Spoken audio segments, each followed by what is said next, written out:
সবাইকে নমস্কার। আজ আমরা কোনো পড়াশোনার ভিডিও করব না, অর্থাৎ কোনো চ্যাপ্টার বা কোনো টপিক নিয়ে আমরা আলোচনা করব না। আজ আমি কিছু কথা বলার জন্য এই ভিডিওটা বানাচ্ছি। বিষয়টা হলো যে যে মতামতগুলো আমি এখন প্রকাশ করব সেগুলো সম্পূর্ণ আমার ব্যক্তিগত। এটাকে সার্বিকভাবে না দেখাই ভালো। বিষয়টা হলো গতকাল অর্থাৎ 20 ফেব্রুয়ারি আমাদের একটি পিএসসি অভিযান ছিল। পিএসসি অভিযান বলতে এটা বোঝায় যে ছাত্রছাত্রীদের কিছু দাবি থাকে পিএসসির কাছে, মানে আমাদের ওয়েস্ট বেঙ্গল পাবলিক সার্ভিস কমিশনের কাছে। সেই দাবিগুলো নিয়ে পিএসসি অফিসে গিয়ে সেগুলোকে বলা, সেটা নিয়ে একটু আন্দোলন করা, এই হলো পিএসসি অভিযানের মূল উদ্দেশ্য। তো সেই কথা মতো এই প্ল্যানিংটা অনেক দিন ধরেই চলছে এবং অনেকেই জানে, প্রায় অনেক ছাত্রছাত্রী জানে যে 20 ফেব্রুয়ারি একটা পিএসসি অভিযান আছে। এটা অনেক আগে থেকেই বলা হয়েছিল। তো যথারীতি আমি গতকাল অর্থাৎ 20 ফেব্রুয়ারি সকাল 11টা, প্রায় ওই মোটামুটি 11টা নাগাদ আমি পিএসসি ভবনের সামনে গিয়ে পৌঁছাই। তো প্রথমত সেখানে গিয়ে সত্যিই খুব হতাশ হয়েছিলাম।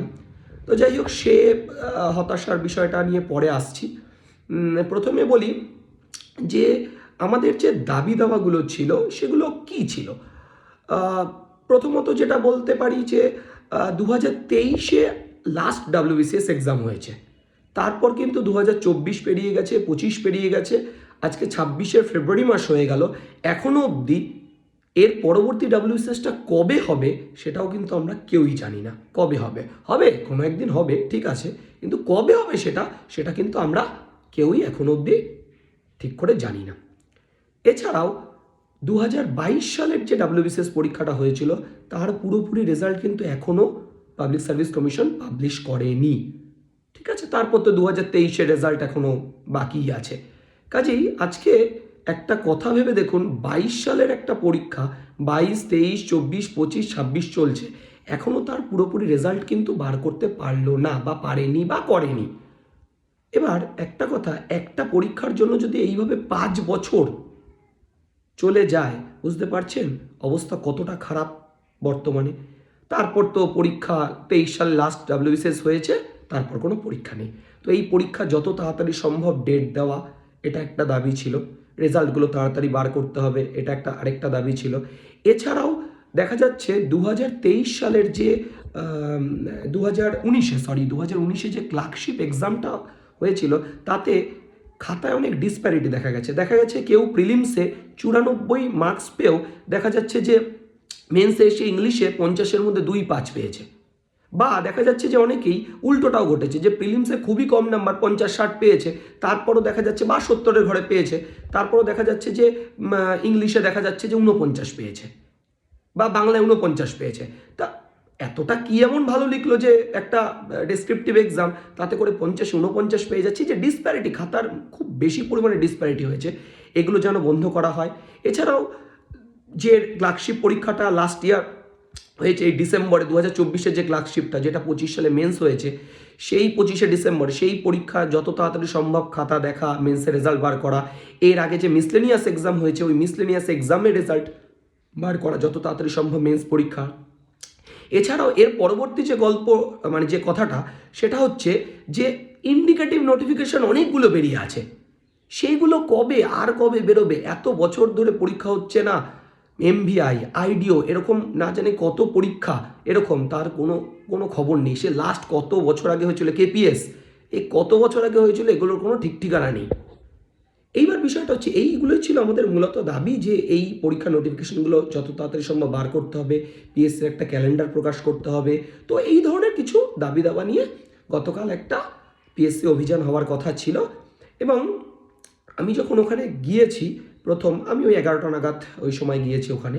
তো ওখানে গিয়ে দেখলাম, প্রথম যেটা বলেছিলাম আজকের ভিডিওতে, হতাশা হওয়ার যে কারণটা, হতাশা হওয়ার মূল কারণ হচ্ছে ওখানে গিয়ে খুব বেশি হলে 150 থেকে 200 জন ছিল। তার বেশি কিন্তু আমি তার বেশি কিন্তু লোককে দেখতে পাইনি ওখানে প্রথম অবস্থায়। হ্যাঁ, তারপরে আস্তে আস্তে একটু লোক বেড়েছে, ঠিক এটা, কিন্তু আমার মনে হয় না ওখানে 250 থেকে 300-র বেশি লোক পুরো মানে হাইয়েস্ট যদি আমি বলি 250 থেকে 300-র বেশি কিন্তু ওখানে লোক ছিল না। মানে মজা করে একটা কথা বলা যায়, হয়তো বা আমাদের থেকে পুলিশ বেশি ছিল ওখানে, যদি আপনি সংখ্যায় গোনেন হয়তো বা পুলিশ ওখানে বেশি ছিল। তো যাই হোক, কথাটা কোন জায়গায়, কথাটা হলো এই জায়গায় যে আজকে দেখা যায় যে WBCS পরীক্ষার কথাই যদি আমি বলি, সেক্ষেত্রে পরীক্ষা ফর্ম বেরোলে দেখা যাচ্ছে যে প্রায় 4-5 লাখ পরীক্ষার্থী ফর্ম ফিল আপ করছে।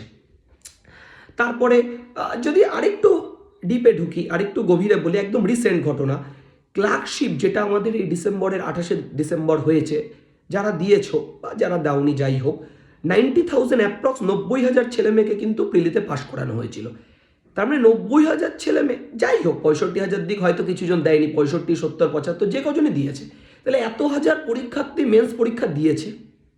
মিসলেনিয়াস তো প্রায় কয়েক হাজার দিয়েছে, WBCS তো 4-5 লাখ ফর্ম ফিল আপ হয়, এবার যাই হোক, তাহলে দেখা যায় একটা ফর্ম বেরোলে হাজার হাজার লাখ লাখ ছেলে মেয়ে ফর্ম ফিল আপ করছে, কিন্তু দেখা যাচ্ছে একটা আন্দোলনের ডাক দিলে সেখানে গিয়ে 300 লোকও খুঁজে পাওয়া যাচ্ছে না।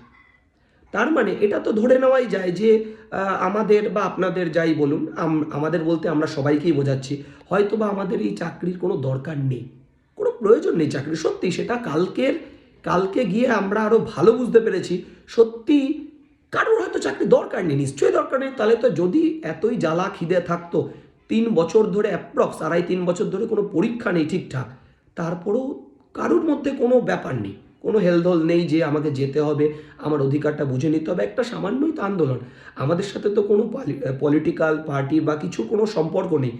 এবং মজার কথা হলো কিছু ঘটেওনি কালকে, আমরা আমাদের মতো আন্দোলন করেছি, আমরা কথা বলেছি চেয়ারম্যান স্যারের সাথে, কথা বলে বেরিয়ে এসেছি, কোনো কিন্তু ঝামেলাও হয়নি, কিন্তু সামান্য এইটুকু জন্য যেতে পারেনি। হ্যাঁ, হয়তো 1%, 2%, 100 জন 1-2 জন এমন থাকবে যাদের গুরুত্বপূর্ণ সমস্যা থাকতেই পারে, কারোর বাড়ি অসুস্থ আছে, কারোর শরীর খারাপ, অনেক সমস্যা থাকতে পারে, সিরিয়াস প্রবলেম, তাদের কথা আমি বলছি না, প্রবলেম তো মানুষ মাত্রই হয়, আজকে আমারও তো প্রবলেম হতে পারতো, কিন্তু সবারই কি প্রবলেম, সবারই কি প্রবলেম, তাই না?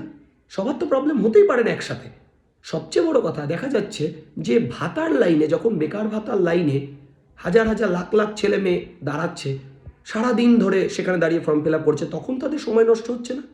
আমি মেনে নিলাম আন্দোলনে গেলে সময় নষ্ট হবে, পড়াশোনার ক্ষতি হবে, তা বেকার ভাতা পাওয়ার সময় বোধহয় সময় নষ্ট হয়নি। সকাল থেকে যে এতদিন ধরে যে পরীক্ষা নেই, সেটা নিয়ে কারোর কোনো সমস্যা নেই, তাই তো? এটাই তো বোঝাচ্ছে। দেখুন, আমি ভাতার লাইনে দাঁড়িয়েছেন, আপনারা নেবেন টাকা, এটার আমি বিরোধী না, আমি এই বিষয়ে কোনো কথাই বলছি না, সেটা সরকারি প্রকল্প নিয়ে আমার কোনো বলার কিছু নেই, সরকার প্রকল্প চালাতেই পারে, আর আমাদেরই জনগণের ট্যাক্সের টাকা তো সবাই নিতে পারে, সেটা নিয়ে আমার কোনো বক্তব্য নেই। আমার বক্তব্যটা এই জায়গায় যে তার মানে কি আপনারা সবাই ভাতাতেই খুশি, মানে ভাতা পেলেন ব্যাস, তাহলে আর চাকরি বাকরির দরকার নেই, এই তো ব্যাপারটা গিয়ে আলটিমেট দাঁড়াচ্ছে। কালকে গিয়ে আমরা সত্যিই সেটাই অনুভব করেছি যে হয়তো বা সবাই, বেশিরভাগ এখন তো সবাই আবার ফেসবুক প্রতিবাদী, ফেসবুকে একটা কিছু ঘটলে সেটা সবাই যাচাই না করেই শেয়ার করে দিচ্ছে, ভালো মন্দ কিছু বুঝছে না, জানছে না, তার সত্যতা বিচারের ব্যাপার নেই, সবাই আমরা ফেসবুক প্রতিবাদী হয়েছি।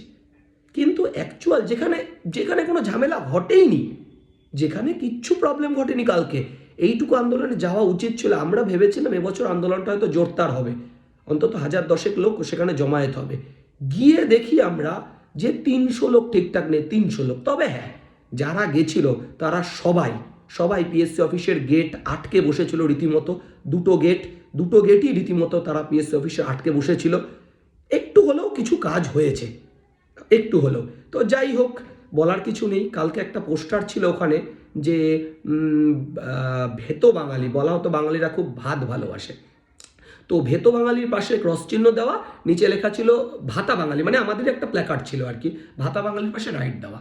তো কথাটা আস্তে আস্তে আমার ঠিকই মনে হচ্ছে, যে বাঙালি স্বাধীনতা সংগ্রামের সময় এতটা গুরুত্বপূর্ণ ভূমিকা পালন করেছে, সে বাঙালি আজ ঘরে বসে, যে বাঙালি সবচেয়ে এগিয়ে ছিল, সে বাঙালি আজকে সবচেয়ে পিছিয়ে আছে, এটা আমার ব্যক্তিগতভাবে মনে হয়েছে। সামান্য এইটুকু তো করাই যায়, আর কতদিন ঘরে বসে।